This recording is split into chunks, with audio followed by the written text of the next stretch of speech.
Senator Gold, the Trudeau government says that their latest job-killing tax is aimed at the wealthiest Canadians.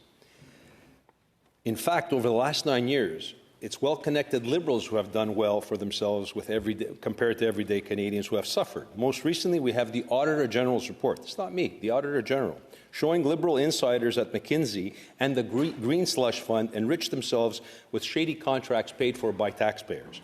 Of course, all of this is overseen by the Prime Minister, whose last Christmas vacation cost more than 3 times the average annual income of Canadians.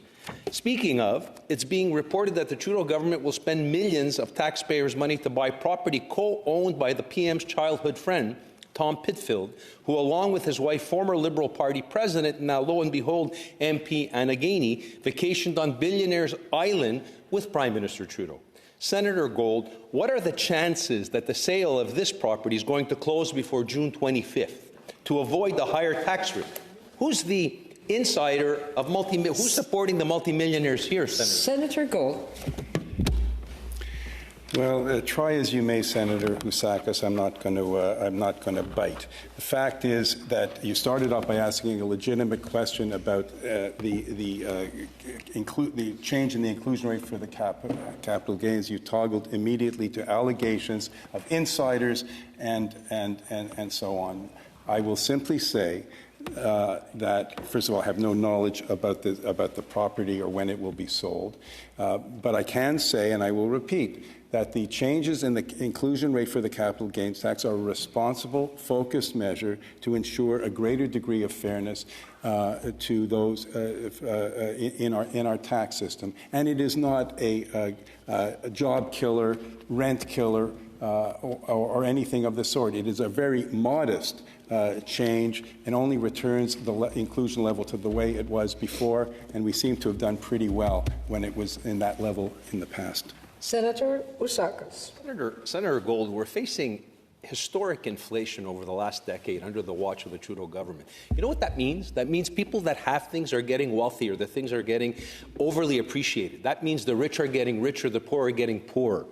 And now what's really disingenuous over here is we have the Auditor General, an officer of Parliament appointed by your government, who has discovered impropriety, and your government refuses to send that information to the RCMP so these Liberal insiders get investigated. Why? Shame. Oh. It is irresponsible to assume that improprieties, as you've described them, are necessarily criminal acts, or that they're necessarily when decisions or contracts are. It is. I am simply asserting against your assertions that it is irresponsible to indulge in these kinds of claims and innuendos. Member from Leeds, Grenville, Thousand Islands and Rideau Lakes. Canadians are on the hook for a shady real estate deal between the Prime Minister and his best buddy, Tom Pitfield. We know that the Labour Minister, Pitfield and the PM went together to Billionaire Island when the Prime Minister was found to have broken the law. We know that the Labour Minister and Pitfield were groomsmen in the Prime Minister's wedding, and the Labour Minister is on the Treasury Board that approved this shady real estate transaction. After 9 years of this NDP Liberal government, we know this Prime Minister and Labour Minister aren't worth the corruption or the cost to Canadians. So about that cost, how much did this sketchy deal help the insider, Tom Pitfield?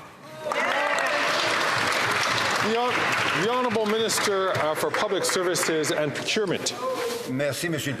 Thank you, Mr. Speaker. Thank you for the question. My colleague knows very well that this decision, this recommendation, was made by the National Capital Commission, which is an independent agency. They are revitalizing the downtown of Ottawa, and they recommended this decision to the Treasury Board without the Prime Minister's office or any other minister not associated with the Treasury Board having anything to say on this.